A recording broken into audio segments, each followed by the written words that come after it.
उद्धव ठाकरे यांच्या शिवसेनेतील आमदार आणि कामगार चळवळीतील प्रभावी चेहरा सचिन अहिर यांनी एकनाथ शिंदे यांच्या शिवसेनेत प्रवेश करत विधान परिषदेचं उपसभापतीपद मिळवलं। त्यानंतर 2029 मध्ये वरळीत आदित्य ठाकरे विरुद्ध सचिन अहिर अशी थेट लढत होण्याची शक्यता व्यक्त होते। त्यातच ठाकरेंचे विधान परिषदेचे दुसरे आमदार सुनील शिंदे हे देखील आता शिंदेंबरोबरच जाणार अशी चर्चा सुरू झाली आहे। सुनील शिंदे यांनी त्याचं खंडन केलं असलं तरी या घडामोडी या वरळीतील समीकरण बदलवू शकतात। सचिन अहिर यांनी ठाकरेंची साथ सोडून शिंदेंच्या शिवसेनेत प्रवेश केला आणि विधान परिषदेचे उपसभापतीही बनले। सचिन अहिर यांनी राजकीय सीमोल्लंघन केलं आणि वरळीतील राजकीय समीकरण बदलली। कधी काळी वरळीचे नेतृत्व करणाऱ्या सचिन अहिर यांचा शिंदे गटात प्रवेश आदित्य ठाकरेंसाठी धक्का आहे, कारण सचिन अहिर यांच्यामुळे शिंदे सेनेची वरळीतील ताकद वाढणार आहे। त्यामुळे पुढची गणितही बिघडणार आहेत। याआधी वरळीत आदित्य ठाकरेंच्या विजयासाठी मेहनत घेणारे सचिन अहिर 2029 मध्ये आदित्य ठाकरेंविरोधात उभे ठाकतील अशी चर्चा सुरू झाली आहे। अहिर यांची विधान परिषदेची मुदत 2028 मध्ये संपणार असल्यानं शिंदे त्यांना 2029 मध्ये आदित्य ठाकरेंविरोधात लढवतील असा अंदाज आहे। तसं झालं तर हा सामना आदित्य ठाकरेंसाठी आव्हानात्मक असेल। 2019 मध्ये सचिन अहिर यांनी शिवसेनेत प्रवेश केल्यानं आदित्य ठाकरेंसाठी लढत एकतर्फी झाली आणि आदित्य ठाकरे 72.70% मतं मिळवून तब्बल 67,427 मतांनी विजयी झाले। तर 2024 मध्ये शिवसेनेत फूट पडल्यानंतर आदित्य ठाकरे 44.68% मतं मिळवून 8,801 मतांनी विजयी झाले। शिंदे सेनेच्या मिलिंद देवरांविरोधात त्यांच्या मतांमधील फरक 55%वरून 6%पर्यंत कमी झाला। वरळीत सचिन अहिर यांची ताकद आहे। पूर्वीच्या शिवडी आणि पुनर्रचनेनंतर वरळी अशा 2 मतदारसंघात सचिन अहिर यांनी आमदार म्हणून 15 वर्ष प्रतिनिधित्व केलंय। 2014 मध्ये शिवसेनेच्या सुनील शिंदे यांनी त्यांचा पराभव केला। त्यानंतर ते शिवसेनेत गेले। शिवसेनेत सक्रिय असल्यानं आणि त्याआधी राष्ट्रवादीकडून मुंबईचं प्रदेशाध्यक्षपद भूषवल्यानं त्यांना मुंबईच्या राजकारणाची चांगली जाण आहे। कामगार चळवळीत सक्रिय असल्यानं तीही त्यांची ताकद आहे। त्यामुळे ऑपरेशन BMCची जबाबदारी ही शिंदेनी त्यांच्यावरच सोपवल्याची चर्चा आहे। शिंदेंची ताकद मिळाली तर सचिन अहिर आदित्य ठाकरेंना आव्हान देऊ शकतात। अर्थात ठाकरेंच्या शिवसेनेला मात्र तसं वाटत नाही। सचिन अहिर असं म्हणतात की राजकीय भविष्यासाठी मी आलो।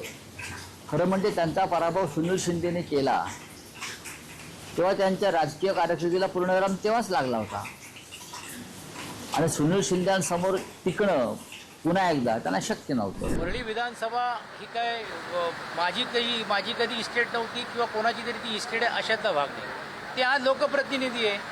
त्यांनी उद्या लोकांमध्ये चांगलं काम केलं तर लोक त्यांचा कौल घेतील। उद्या पक्षाने कुठचा जर उमेदवार दिला तर तो त्यावेळीचा प्रश्न निर्माण होऊ शकतो। पण असं वरळीमध्येच निवडणूक लढवायची आहे, वरळीमध्ये आदित्यजींच्या सामोरे जाऊन हे करायचं अशी कुठचीही भूमिका नाही। कुठच्याही विधानसभेमध्ये ते करू शकतात। नाही, कोण असेल आणि नसेल हे कठीण बिटीन असं कोणाला काही नसतो। निवडणुका असतात, परिस्थिती अनुसार असतात। तशी वरळी मतदारसंघात ठाकरेंची ताकद आहे। महापालिका निवडणुकात या मतदारसंघातील 7 पैकी 6 जागांवर ठाकरेंचे नगरसेवक निवडून आले। अहिर समर्थक शिंदे गटात जाणार असले तरी मूळ शिवसेनेच्या ठाकरे समर्थकांनी वरळीत संघटन मजबूत करण्यासाठी मेळावे सुरू केले आहेत। परंतु आता किंमत काय, आता आपली व्हॅल्यू काय हे तुम्हाला या मतदारसंघात भविष्यात फिरताना कळेल। हा मतदारसंघ म्हणजे कुणाची खाजगी प्रॉपर्टी नाही। हा मतदारसंघ म्हणजे कोणी त्याची किंमत ठरवता कामा नये। या मतदारसंघाने खऱ्या अर्थानं शिवसेनेला ताकद दिली। या मतदारसंघाने खऱ्या अर्थानं शिवसेना वाढवली आणि हा मतदारसंघ खऱ्या अर्थानं बाळासाहेबांच्या पाठीचे खऱ्या अर्थानं अतिशय ताकदीने कोण उभा राहिला असेल तर आमचा हा मतदारसंघ काय माहित आहे का, हा बालेकिल्ला हा शिवसेनेचाच आहे। तर कुणीही गेलं किंवा कुणीही आलं, शिवसेना इथं निष्ठावंत आहे। त्याच्यामुळं काय कुठलाही उमेदवार शिवसेनेचीच सीट इथे येते। तुम्हाला सर्वप्रथम सांगतो, वरळी हा शिवसेनेचा बालेकिल्ला आहे। बाळासाहेबांनी शिवसेनेची स्थापना केली 1966 सालापासून. वरई असेल, दादर असेल, परळ असेल, लालबाग असेल, शिवसेनेचे बालेकिल्ले गड आहे. आदित्य साहेबांसोबत वरळीची जनता ही नेहमी त्यांच्या पाठीशी उभी आहे. आणि तुम्हाला एक सांगतो की मराठी माणूस आणि ठाकरे ब्रँड हा एक समीकरण आहे. त्यामुळे ठाकरे ब्रँड हा कधी संपणार नाही. आज आम्ही म्हणतो ना, आज आम्हाला समुद्राला ओटी आहे, निश्चितच आमचा पडता काय. येणाऱ्या काळामध्ये समुद्र जेव्हा भरती येईल तेव्हा आम्ही ताकदीने उभे राहू. वरळीचा बालेकिल्ला संकटात आला तर आदित्य ठाकरे दुसरा मतदारसंघ निवडतील का या चर्चेनेही जोर धरलाय. अर्थात शिवसेनेचा दुसरा मतदारसंघ आहे तो शिवडी. अजय चौधरी तिथले आमदार असले तरी पुढच्या निवडणुकीसाठी लालबागचा राजा मंडळाचे माजी अध्यक्ष आणि शिवसेनेचे पदाधिकारी सुधीर साळवी तयारी करतायत. त्यामुळे आदित्य ठाकरे पुढच्या निवडणुकीत कोणत्या मतदारसंघातून निवडणूक लढवणार याचीही उत्सुकता आहे. शिंदेंना म्हणजे सुनील शिंदेंना आदित्य ठाकरे आमदार झाल्यावर परिषदेत पाठवण्याचं आश्वासन दिलं गेलं आणि उद्धव ठाकरे यांनी ते मनापासून पाळलं. ते जर शिवसेना उभाठात कायम राहिले तर तिथे त्यांचं एक काहीतरी ओळख राहील, मताधार राहील. पण तसं जर झालं नाही तर खुद्द आदित्य ठाकरे यांचा वरळी मतदारसंघ संकटात येऊ शकतो का अशी परिस्थिती निर्माण झाली आहे. आदित्य ठाकरे लोकप्रिय आहेत. त्या वयाचा असा उत्तम लोकप्रतिनिधी, आमदार आणि वक्ता सध्या तरी कोणीही नाही. पण ही जर शिवसेना उभाटाची लाटच ओसरत असेल आणि मुंबईकरांचं प्रेम पिढीगणिक कमी होत जाईल तर पुढच्या वेळेला ते संकटात येतील. त्यामुळे आता ते शिवडीत जाणार का ही पण चर्चा सुरू झाली आहे.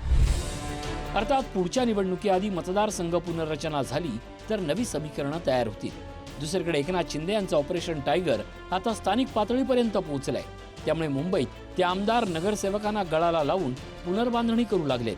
2029 साठी आतापासूनच तयारी सुरू झाली आहे. पुढच्या 3 वर्षात काय घडामोडी घडतात यावरही बरंच काही अवलंबून आहे. पद्मेश पवार, पुढारी न्यूज, मुंबई.